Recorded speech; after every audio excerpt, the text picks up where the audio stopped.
The election process itself did align to the terms of reference and what the terms of reference were asking for. The eligibility criteria for organizations wasn't met. The voting station locations, was election officials and observers present, was the ballot boxes secured, was the ballot papers checked and verified, was the ballot count monitored and confirmed. So those are the things. So what you can see is there's a lot of work that the OC has to do in order to get to a determination that would prove fair and transparent. So the terms of reference identified 8 sectors that would represent the community. Now there are far more sectors out there, but these are the 8 sectors that was chosen by you, the community, that should be represented on the community stakeholder network. So we have women and people with disabilities. We've got the education sector. We've got youth. We've got traditional groups and cultural groups. We've got faith-based organizations. We've got civic organizations, and they all play a part in the collective structure of the CSN. Also, what the terms of reference did was it allocated seats. Now, this was done as part of the work that the IC did with the community. So you'll see the numbers that are referenced here are the number of seats that were allocated to the sectors on the CSN. So there were 15 seats made available. 1 was given to women and people, 1 traditional council, 2 to organized labor, 2 to civic organizations, 2 to faith-based groups, 3 to business, 3 to education, 1 to youth. That's your total 15.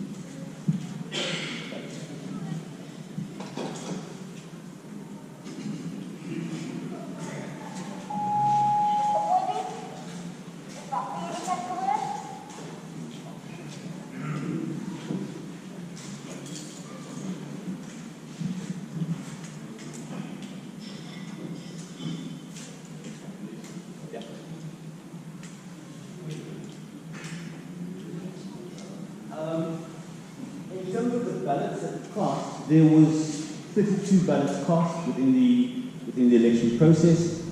4 ballots for women and people, 3 for traditional council and cultural groups, 0 for organized labor, as there were only 2 nominations and 2 seats available for that sector. Civic organizations 10, faith-based 4, business 8, education 1, youth 2. So a total of 32 ballots that were cast and verified and checked as part of that process.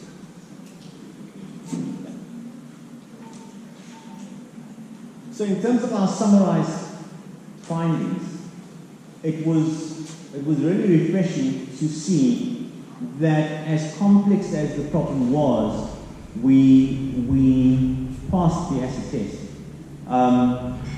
We believe that in terms of how the principles were applied, the mobilization strategy, the election process itself, the communications and engagement, how it was done, was fair and transparent. Now that doesn't mean that there wasn't flaws within these processes. There were. But they were not earth-shattering. They weren't that destructive that we could say, actually this didn't work, it's illegitimate. So there are clearly areas of improvement, and we'll talk about that. But overall, we believe that the process, based on the set of principles, was a fair and transparent process.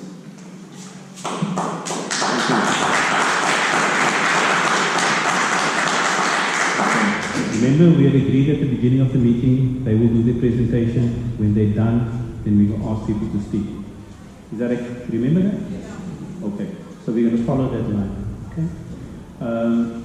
So I ask everyone just to accept the mandate of the meeting and work in line with the mandate of the meeting. Because I know there's some people who wait until we've heard our whole story, and then we'll deal with the things that we need to deal with. I want to at this point just check something that I want to get clarity on. Your responsibility as oversight committee in terms of the mandate that you were given was to check whether GreenCape, where to manage the electoral process, manages correctly. And whether they manage it in terms of communications, whether they make sure that the communications went out and to everyone, you had to check that they had done everything to mobilize and prepare everything. You had to check that the forms, the nomination, and that the electoral process was aligned. And then you had to also see that everything that they did was aligned to those principles. And then the oversight committee then sat down, did an evaluation of every sector. That's what I understand. Okay, I didn't know that. Out of this process, before we go into the next stage, out of this process, was there a declared result? Because I don't know, I'm just asking these questions that may seem like silly questions, but a result emerged. Okay. A result emerged. Okay. And we have identified a... Okay. Can you answer the report? Yes, let's call them. So before I get into the findings, let me call up the list of people. Let me just check. I'd like to clarify about that nomination that was assessed of the voting. There were 42 nominations. Comparing that to the numbers of votes that was cast, 32 I think. I want to know from you guys in front of the panel, was that seen as a success? Was that seen as a total reflection of the whole community? Yes, I understand the challenges, yes, I understand the scores, and I understand what everyone was fully represented. But 42 nominations for all the sectors came up with. Thank you.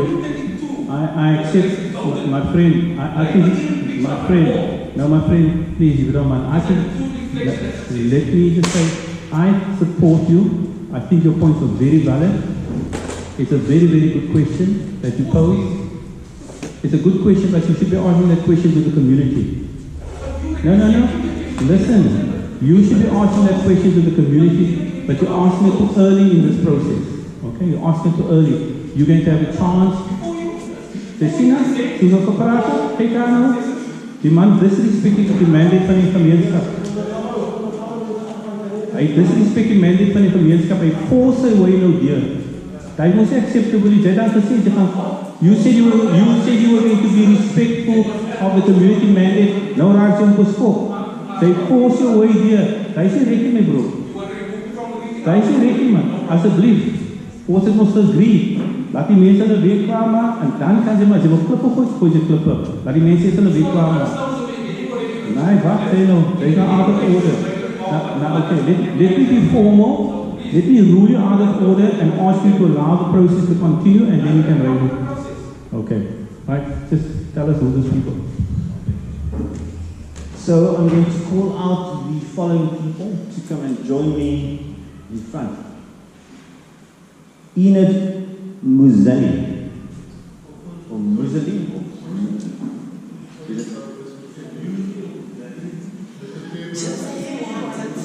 Just like you wanted, Italian.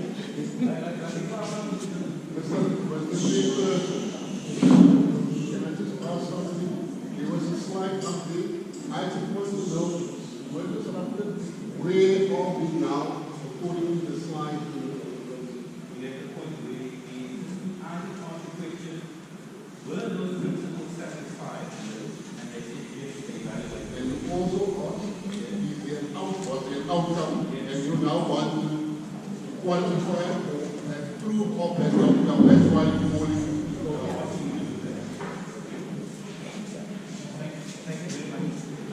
Can I call on Mr. Leon Rowan? Yeah. Lydia Botha, Malvin De Brain, Andre Adams, Ibrahim Khan, Michael Marotti, Tato Patrick Dewey, Stephen Alberts, Luvoyo Machishi, Tobele Maseti, and Mishka Hanif.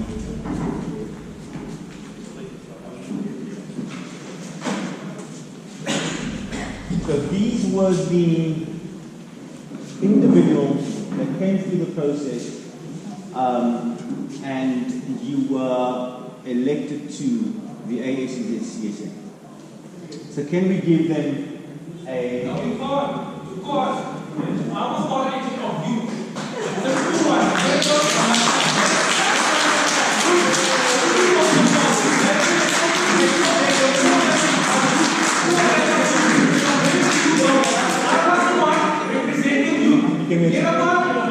Atlantis technology. Raymond didn't turn up. Raymond didn't fix at all. They were nominated. They never came to bound. That's it itself. To the neighborhood of the country. The majority of people is unemployed in South Africa. Unemployment of youth is island. That is island. So how can you know that yesterday? It's embarrassing. How can you know that you did? When I was representing myself in terms of youth to be there. Aragon on the balance sheet and Atlantis technology on the balance sheet. Two votes was lost. Okay, now we can... Yes. Yes. Thank you very much. Now we can ask them to explain it. Stop crossing over, stop bullshitting. We are not here to do this and that. We want to drive properly. Sorry.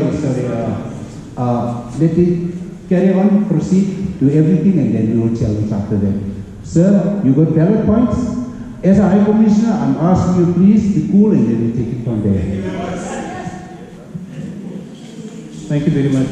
Sorry, ma'am. Can I just ask that this is not acceptable for someone to be disrespectful of everyone here? I'm not being disrespectful. Say I'm not flew in the room. Say I'm flew. not raising bad point. I'm being no bus. Kyk daar. R-O-B-S-T. Kyk daar. Is dit nie hoor wat sê die lawyer nie? Okay. So this is what the oversight committee has said have come through the process. They must explain themselves. So please explain yourself. Thank you. So what I'm going to try and do now is explain how we got to determining the outcome that was achieved. And hopefully that brings some clarity into the method that we used to determine what the outcome was.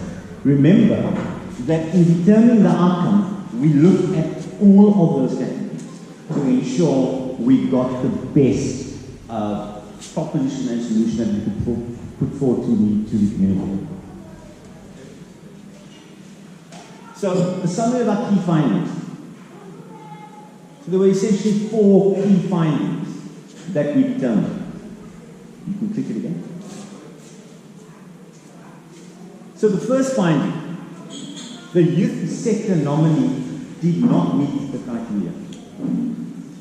So when we look at the nominated organizations for youth, and we applied the principles and the results, we determined that they did not qualify. Remember, some of the key issues in terms of the principles was the activism and organizational citizenship. They had to get a track record of being active in the community and being an organizational umbrella body that represents the interests of a large sector. Yes. So in this instance, unfortunately, when we applied the principle, they did not meet that criteria. Now, I'm not going to go into the technical details of why, but we have the necessary evidence to support that decision. And in having made that decision, we have therefore opened up the youth sector for new nominations. So that seat remains vacant. The second finding was that the organizations within the education sector, there were 3 organizations on the ballot paper, only 1 participated.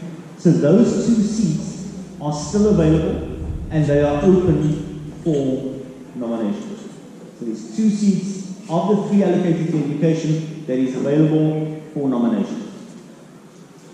Our third finding was that SMME nominees did not meet the criteria. Similar to the youth, we determined they did not meet the criteria, and therefore we determined that of the nominated organizations within that category on the ballot list that best met that criteria, the Atlantis Business Chamber was represented in terms of its activism and in terms of its representativity, etc. And then the fourth finding, we found that with the civic organizations, we had the same challenge. When we applied the principles, we realized that they are not truly representative of the civic constructs within the community, and we have therefore looked at, so it was measured again, it was measured against the principles. And what we then determined that of the organizations on the ballot list that closely met the principles, it was the concerned citizens of Atlantis and Sanko.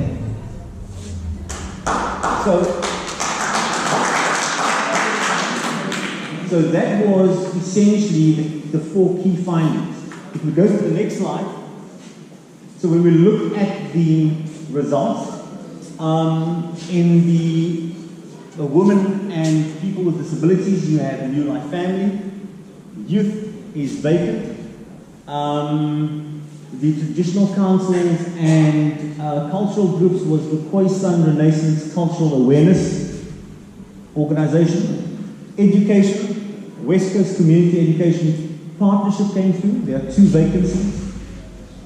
With organized labor, because there was 2 nominations on the ballot paper and only 2 seats, and because these 2 organizations in effect represents and acts as the umbrella structure for organized labor, it was allocated to COSATU and to SAFTU. Within the business sector, there were 3 seats, and they were allocated into the 3 subsectors of industry: SMMEs, and then the informal sector and corporate. So in industry, the Atlantis Industrial Initiative was successful. The Atlantis Business Chamber for SMMEs and Lufolo Atlantis Business Development Forum for the informal and cooperatives. Faith-based organizations, 2 organizations that came through: the Commissioners of Justice RSA and Witsank Ministers Fraternal, were the 2 organizations for faith-based, and then for the civic